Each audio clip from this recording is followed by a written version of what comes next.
Ici, je vous présente le portrait de Nicolas Fouquet, mais en vision gothique, néo-symboliste.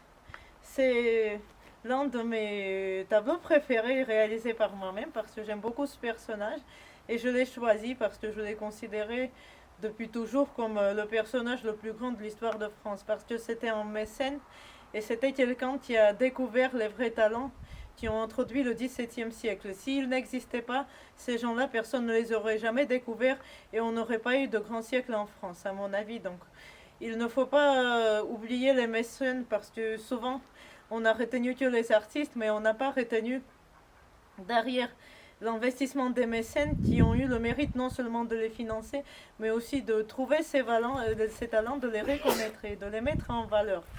Et parfois l'artiste il est perdu parce que il connaît qu'il peut apporter quelque chose dans ce monde, mais il n'y a personne d'extérieur pour le reconnaître et le soutenir. Et donc, à mon avis, Nicolas Fouquet, ayant réuni beaucoup de talents français à Vaux-le-Vicomte, a laissé une trace inestimable dans la civilisation européenne et dans l'histoire de l'art français.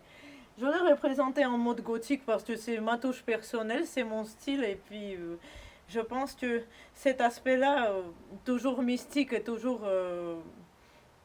mystérieux et sombre, nous ramène dans la spiritualité. Ce personnage a malheureusement eu une vie très tragique à la fin parce qu'il a été jalousé par le roi et il a été incarcéré en isolement pendant 20 ans, pendant 15 ans où il est décédé en tristesse et puis à jamais abandonné à l'oubli et on ne trouve même plus sa tombe parce qu'elle n'est plus accessible.